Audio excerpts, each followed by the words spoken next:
Watch the darkness slip away. Put your power on display.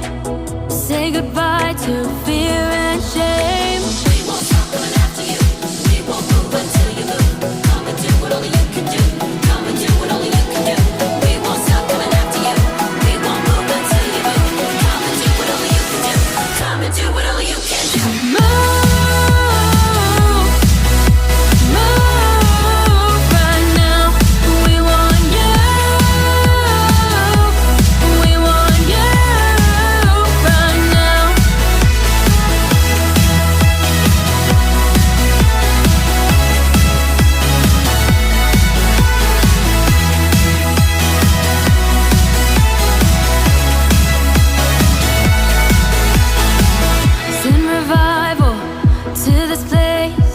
Signs and wonders in His name. We won't stop coming after you. We won't move until you move. Come and do what only you can do. Come and do what only you can do. We won't stop coming after you. We won't move until you move. Come and do what only you can do. Come and do what only you can do. Move.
Life is always fair. I really enjoy repeating myself over and over again. I just love when the kids talk back to me. I don't care if you get a job this summer. I don't care if you get detention. I can't open this jar. See if Mom can open it. Just take your time in there, okay? No means maybe. Hey, why don't you bring that ball inside and play with it? Hey, don't put that back where you found it. Just leave it on the floor. Ew, bacon. If you put a dent in the car, it's really no big deal. It's 10 a.m. Go back to bed. Look, whatever your friends are doing, just do the exact same thing. I got more than enough sleep last night. If your friends are okay with it, then I'm okay with it. Stop signs are just a suggestion. You don't need a chaperone. You don't need a seatbelt. You don't need a savings account. You should buy the jeans with the holes in them. Hey, we're all gonna go to church, but you can just sleep in, okay? Could we please just hang out in here for another 10 minutes? Hey, can we get some more bickering back there? All right, bills. Yay, traffic. Woohoo, taxes. Yes. Laundry. Hey, can you kids come in here and jump on my bed? Quick, go tell Mom what happened right away. You don't need to finish your dinner. Hey, look at your phone when I'm talking to you. I wish I had a smaller TV. We got you that phone for a reason. Texting boys. All right, everyone, listen up. Mom and I are going out of town this weekend, so please, mess up the whole house while we're gone. Please throw a few parties while we're gone. Please forget about the dog entirely while we're gone. Hey, when you're finished pouring that, can you just leave it out on the counter all day? Thanks.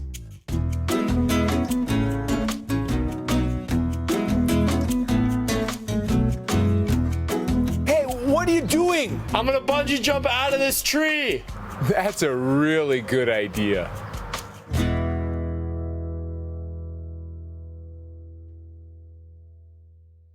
Hi Cathedral kids, it's Miss Crystal, and I have a buddy here today.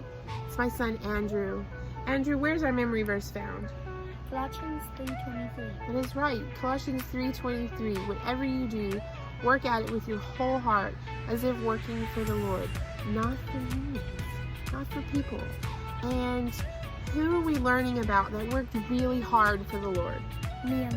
Nehemiah. And last week we learned that he built a wall. And he's still working on that wall in this week's story. And he ends up helping out some people that really need help. Andrew, have you ever helped out anybody that really needed help? Yeah, so every now and then you come across someone that might be really hungry and you can help feed them.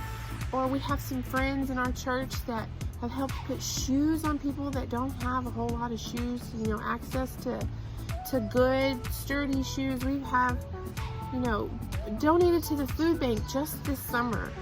So maybe we can learn some more from Nehemiah's story this week about how to help people when they really need it. The Bible isn't just a book of random stories. It's 66 different books that come together to tell one story. An incredible one. About God's love for us. And now for an amazing story. Inspired by the book of Nehemiah, chapter 5. Nehemiah grinned as he stared up at the wall of Jerusalem. He called out to one of the workers who was actually a priest, not a stonemason. Well done! Starting to look like a wall instead of a heap of rubble. Now the city had been completely destroyed many years before, but some of the captive Israelites had been allowed to return and rebuild God's temple. Now, Nehemiah had returned from Babylon to oversee the reconstruction of Jerusalem's walls and gates. He could have been looking at all this work with a friend we'll call, Jake. Just look at them. Priests, goldsmiths, scholars. I think there's even a perfume maker. And they're actually building this wall. Yeah, well, it ain't done yet. Isn't done. That's what I said. You ain't listening. As Nehemiah and Jay clambered over rubble to reach the next section of wall, a small group of men and women in ragged robes approached. Nehemiah, help us! Help? What's wrong? One of the women was trying to calm the toddler she carried on her hip. There are so many of us here now, but not enough grain. We've hardly got enough to stay alive. Another man stepped forward. He was so thin his robe hung off him like a clothes hanger. We've been forced to sell everything to our friends and neighbors, our fields, vineyards, even our homes, and we're still starving. Nehemiah listened intently, his heart breaking for these people. The king's taxes are so high, we had to borrow money from our relatives. We even had to sell our children to work for them. We had no choice. What's some wall matter when we're fighting to survive? As Nehemiah studied the desperate faces of the men and women before him, he felt hot anger rise in his throat. These people were hurting because their own friends and family were using their troubles to make money. Don't worry, I'm going to do something about this. As Nehemiah continued along the wall, Jake shook his head. This ain't good. No, it ain't. Isn't. Nehemiah couldn't get the haunted faces of the men, women, and children out of his mind. Later that day, he spotted a group of officials laughing and joking as they shared a whole roasted sheep for dinner. Hey, what do you get if you cross an angry sheep and a moody cow? A messy barn? No, an animal in a bad mood. Nehemiah marched right up to the group. I need to see all the nobles and officials right now. We're a bit occupied now. Make it happen. Okay. You don't need to have a cow. When all the nobles and officials had gathered, Nehemiah faced them down. Our Jewish brothers and sisters were captives in other nations, and we did everything we could to bring them home. But now, you're doing the same thing. You're charging interest and selling them as slaves. And it ain't right. Isn't. What it is wrong. Shouldn't you show respect for God? Yes? What you're doing will make our enemies say bad things about us. I'm lending money and grain, and I'm not charging a penny of interest, and you must give back the fields and vineyards and homes you've taken. There was silence for a long moment as the nobles and rulers began to realize what they had done to their own people. Okay, we'll give it all back. We'll do exactly what you say. Now ain't that great? It sure is. Amen. The Jewish leaders followed through on everything they had promised. Now, Nehemiah had the right to take taxes from the people, just as the governors before him had done. But instead, he chose to put the needs of others ahead of his own, and chose not to take taxes or land for himself. And once everyone had what they needed to live, he could then continue his work on the wall.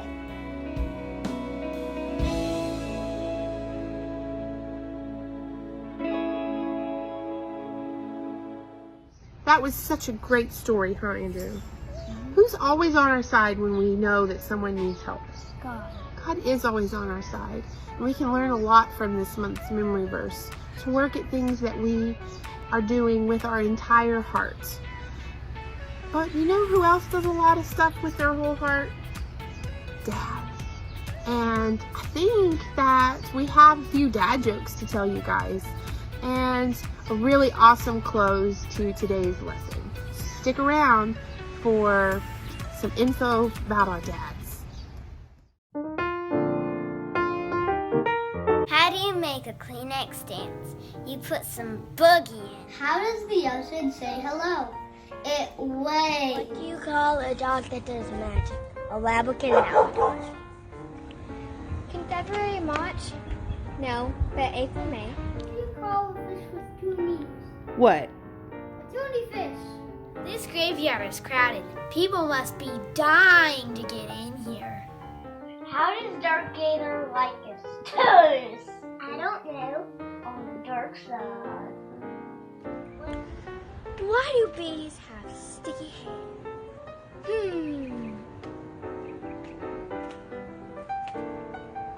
Because they use honeycombs. Why 6 is sad? Because 6, 1, 2, 3. Why do golfers wear 2 pairs of pants, just in case they get a hole-in-one? What did the Dalmatians say after the lunch? I don't know. It hit this spot.